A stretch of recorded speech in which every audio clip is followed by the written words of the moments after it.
the game featuring only Baselworld 2017 watches. Yes. Watch releases. Yes. Yes. Yes. Hi guys, I'm Patrick. I'm Adam. And this is Clock, Stock, and Barrel. Coming at you with the consumer's opinion on everything watch related. And today, we're not going to use the B cam because we're playing the game. But today, I'm wearing a fantastic Seiko SNL 015. It's not really going to focus over there, but you can see it over here. And I am rocking the OG. Tudor Black Bay. What? The ETA with the rose. Where did this come from, right? We'll talk about that in another video. Where did that come from? Yeah. You just found it. You just found it in the street. In New York. Someone tossed it because they got a Patek. Yeah. Some banker, and they're like, okay, you can have this, whatever. Moving on up. Yeah. So guys, as we said, we're playing the game today. This is a second edition to our hit series on the channel. Basel 2017 edition. Correct. So we're only selecting watches from Baselworld 2017. We thought this would be a fun way to recap some of our favorite choices, but also appropriate choices, pending the circumstances unknown. Yeah, guys, so everyone has come out with videos already talking about their likes and dislikes, how much everyone hates the new, Rolex Sea Dweller and Tudor collection. Rolex is not faring so well. Instead of just basically regurgitating all of that, we figured we would actually another black we figured we would have a fun game instead, and just kind of not to flood you guys with a lot of shit you have already heard, Yeah. So 4 locations we're either traveling to or attending, and we need to pick a watch for the scenario. So we came up with these locations. I'll list them off for you. So we have a ball game. Yes. So baseball, and it's conveniently enough I'm watching the Mets versus the Braves. You can decide on who I'm rooting for.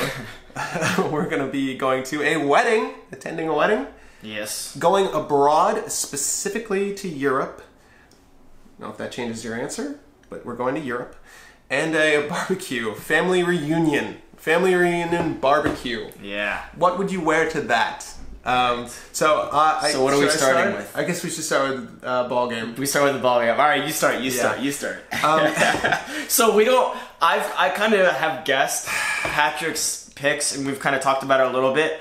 I'm trying to keep mine as much of a secret as possible to see his reaction. So we'll see. Well, I like the watches that I'm picking today. I'll have you know. Spoiler alert: our watches I've harped on. Maybe not so much a spoiler for you, but I've talked to you about these watches quite a lot. For sure. So attending a ball game, as we are, I really on a bracelet. I would really love the new Omega Railmaster. I've wanted a Railmaster for the longest time. But there's so many Omegas that have been stylized this way, but the originator of this look is the Seamaster technically. But the Railmaster, the Omega Railmaster, is this beautiful time-only watch. They've just done a reissue of it. It's slightly larger. I've noticed that a lot of the brands have took on this idea of making their watches 40 millimeters, but the Omega Railmaster is 40 millimeters. It comes in a black dial or a steel dial, an actual steel dial with like this faux patina.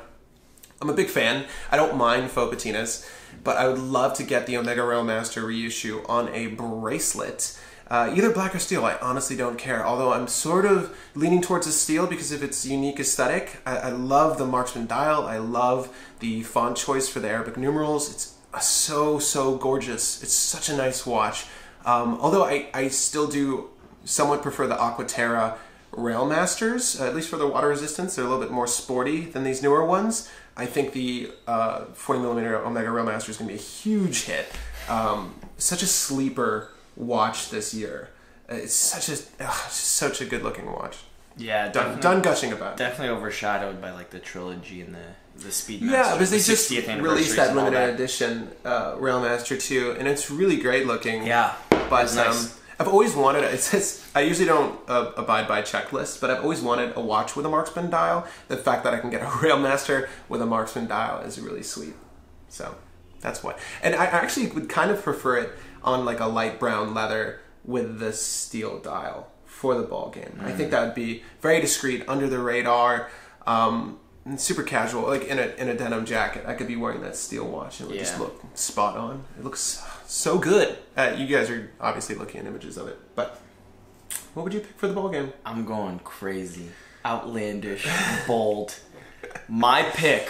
So I'm thinking for ball game, I'm thinking like short sleeves, super hot, right? I'm gonna wear the new, also Omega, 45.5mm Omega Planet Ocean GMT Big Blue.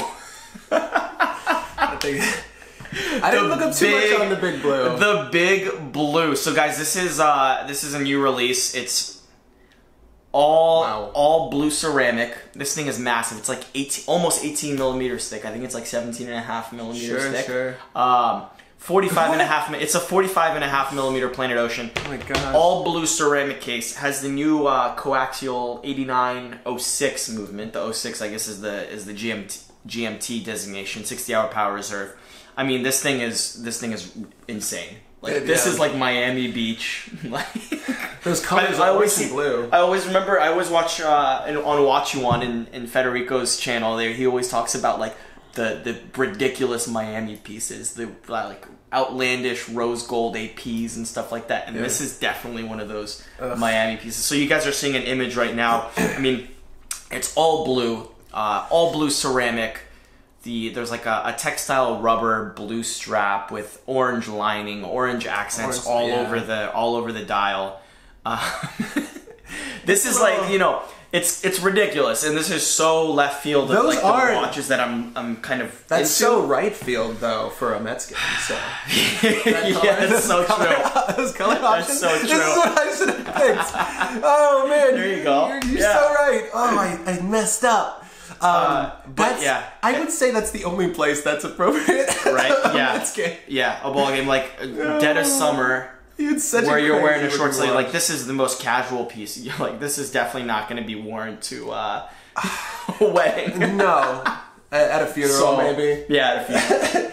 I have to say, I do like the shade of blue. It is a really gorgeous watch color wise. I'm very curious to see how it looks in the metal too. But yeah, I think it retails for a little over $10,500. Oh, which easy. is pretty ridiculous. Easy. But yeah, so you pick one up new, I'm sure. Yeah, so Big Blue for me. Our next location, we're going to a wedding now. Okay, can't use the same option as you did before. Okay, so I'm going first, right? Yeah, you'll go first this time. All right, so mine's like pretty bare bones basic. I'm not going to spend too much time on it.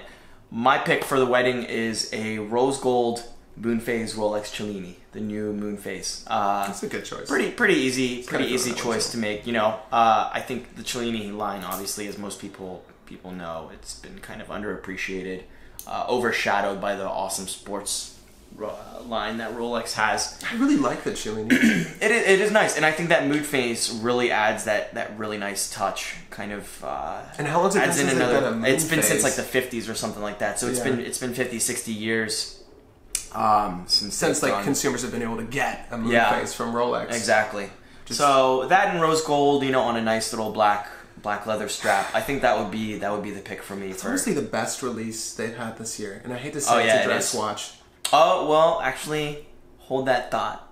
Oh, you think there's a better Rolex? No. Actually, I think that is the best Rolex release, but I think they have a couple. Are they all precious metals? Are they all precious metals, or can you get a steel? For the Cellini, it's only precious metal. I'm almost positive. Okay. Yeah. Well, that's wedding appropriate. That's wedding appropriate. Yeah. So. That's a good pick. I really like that one. I was sort of up in the air with my choices. So my best mention would be any one of the new Grand Seiko dress watch variants. Either it's SBGW gold, steel, or platinum. I forget the numbers. I saw them briefly. They're absolutely gorgeous. They sized them up to a 40mm case design. Again, that 40mm theme. Totally fine. I still think they're absolutely gorgeous. But if I'm really pushing it, again, the sky's the limit with these games. I would love to get the new Perpetual calendar by Patek Philippe. It's so gorgeous. It's so nice. It's using caliber 5320G, I believe is what it's called. It's pure white gold.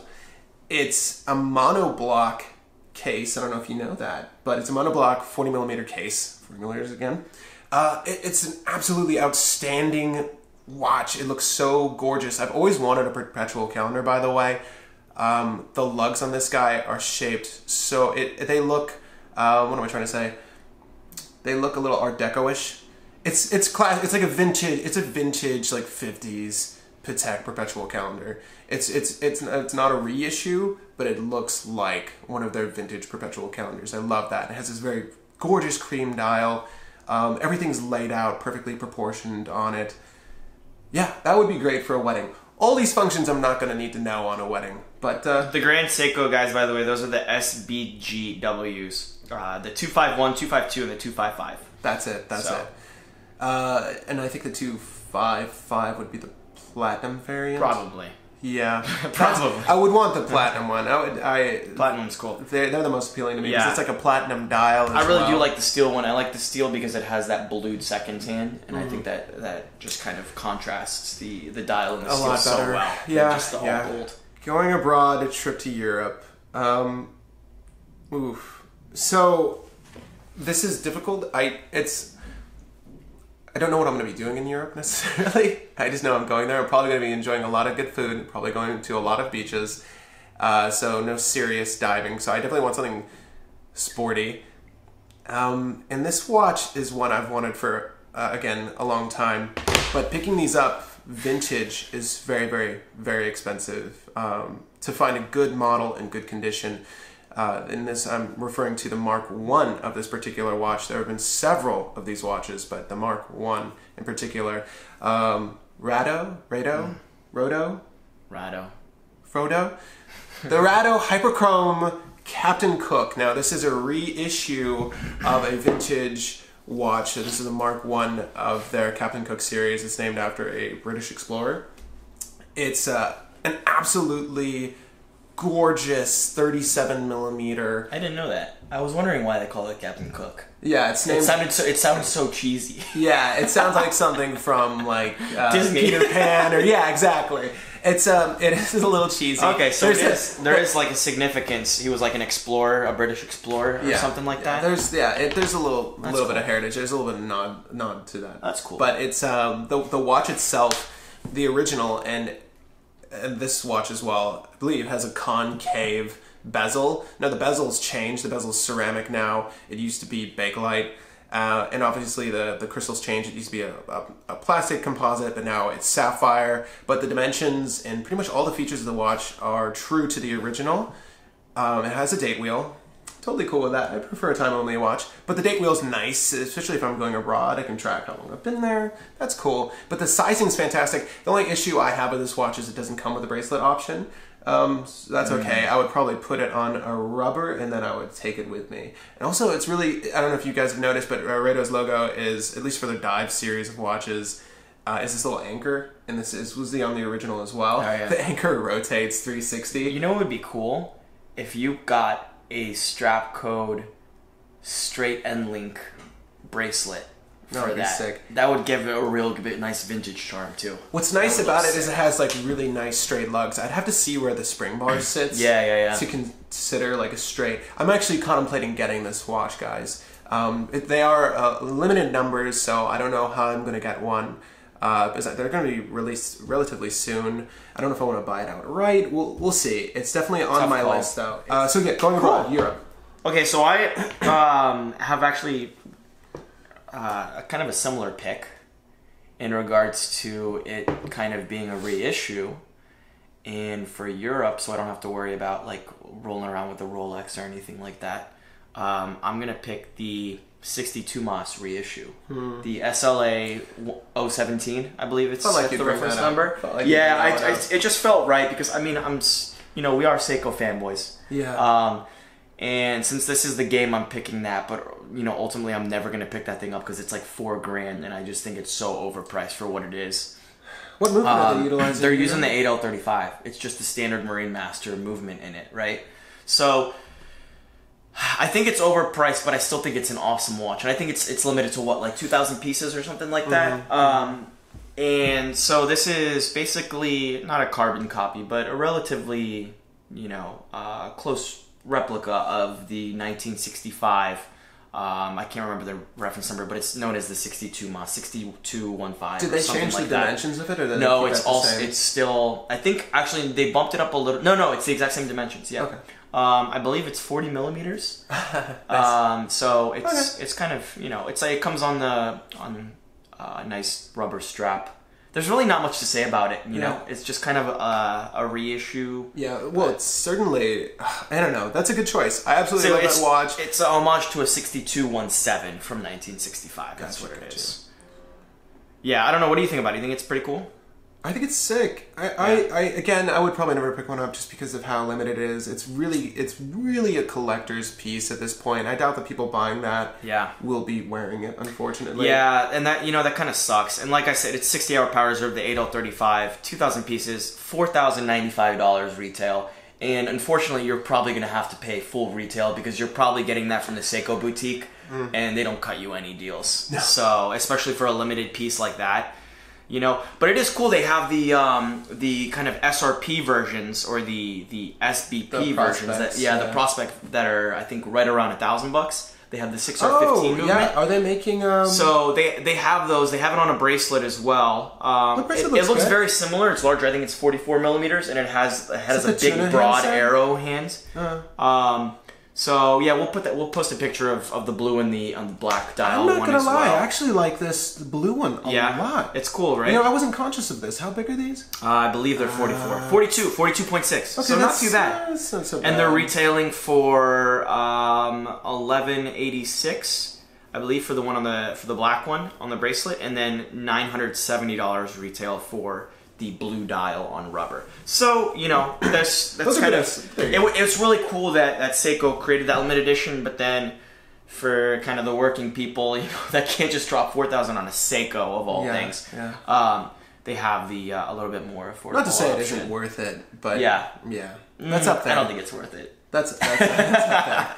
Well, they know how popular that one is. Yeah, exactly. So they're trying to bank on that legacy. And the modern ones have a 200 meter water resistance, and then the original 62 Mas had 150 meters. Okay. And this reissue also has 200, so it is 200 for the reissue. Cool. Yep. Did I go first? I went first. You're going first this time. Family reunion. Family reunion barbecue. All right. So sorry, get your tongs out. Get your aprons. This will be short and sweet too. Back to our discussion about the Cellini. I'm picking another Rolex. Oh. Bet you don't know what it is. I'm picking the new Sky Dweller in steel. Oh. Yeah. So this is 42 millimeters. Raised a lot of eyebrows because this is a watch that a lot of people thought would only be available in precious metals, kind of like the presidents, you know, the day dates. So, you know, there's been a lot of talk about people that have been spending dozens of thousands of dollars on like a yellow gold or a white gold Sky Dweller, and now they just came out with one in steel. So it's 42 millimeters, has a really, really nice white gold fluted bezel with the blue dial. I think it looks absolutely amazing. So that would be my kind of barbecue summer family reunion. I didn't really take this one in. Sort of piece. Yeah. Pretty cool, right? That's a really gnarly looking watch. Yeah, and I mean, like I said, so this is going to be less than half the price of the all gold ones. So you're saying you would want to get this one in steel? In steel for sure. I think it might leave some Rolex people a little unhappy. You know, some Rolex collectors, because they dished out, you know, $30,000-$40,000 for a precious metal piece, not knowing that it was going to come out in steel. You know what I mean? And the thing is that in the you know, on the secondary market, precious metals always plummet in value more than anything else. You know, so, and steel usually kind of retains its value. So you have something that's going to retain its value, and then you paid, you know, 40 grand for a precious metal Sky Dweller, and that's getting cut in half when you could have just waited instead of spending all that on a white gold Sky Dweller. You could have just waited and got a steel one with the beautiful blue dial and you know, white gold bezel. So what's sad is like that one looks like the one to get too, and we're gonna. Yeah, it really is. I mean, this is so much nicer than any Sky Dweller I've seen so far. So that's upsetting. Yeah, that is upsetting for those adapters that got those precious. And moments. it has the new and I think the steel model is like $14,000. You know. And here you go. The 18 karat white gold Sky Dweller is 37 grand on a strap and 48 grand on a bracelet retail. So $11,000 more for the bracelet. For the bracelet, yeah. Yeah, that's a lot of gold, man. That's a lot of dude. gold. That's hefty. Oh man. So yeah, that's my pick for the you know, just family to say barbecue. fuck all you family people. I'm rocking my Rolex. I'm successful. Wow, and I'm gonna give a bigger fuck you to my family. No, and I love my family. Who am I kidding?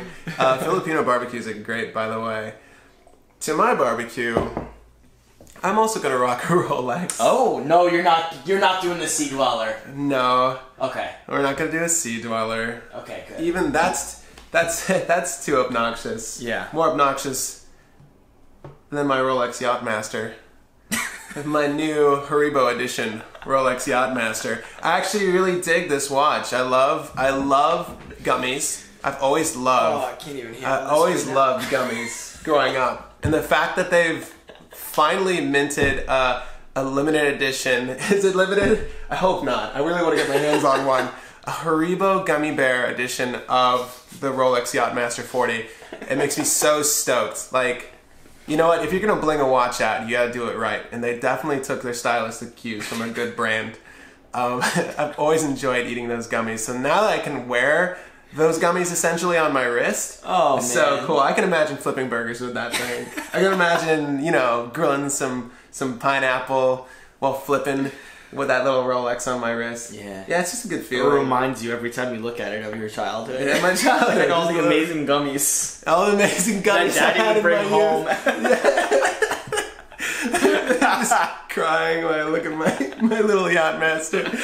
I would wear that one to my family reunion because that would get so much attention from Grandma. Like, so this is really your pick. You're not just going on like. my pick. Oh, I got nothing else. This is the first thing that came to mind. I don't know. Well, when I honestly, a childhood thing. I'm not even joking. Like, I had so many barbecues growing up. That's kind of it's a little bit of a throwback. All right. That's such a goofy, fun watch. Now, would I ever buy it? Actually, no. If I was gifted it, would I wear it? No. I would keep it in a box though, and I would save it for the barbecue. And not to show off. Just because it reminds me of childhood, just a little bit, and that goofy, funny aesthetic it has. All right. Yeah, those are my four choices. Let me know if you disagree with me, guys. I know you have your own choices. Please feel free to let us know your choices for these four locations. Any comments down below. We always love hearing what you guys would pick. It's very fun for us to see what you guys have, what you've actually gathered from Baselworld and what you consider to be some of the, outstanding watches from this recent release. If you want that Sky Dweller, if you want that Yachtmaster 40 I just mentioned, let us know. Anyway, guys, if you like this video, hit that like button. If you disliked it, that's okay too. If you want to see more videos like this, hit the subscribe button. It's down there. Don't be lazy. Do it. More fun content for sure. Catch you guys later. Bye.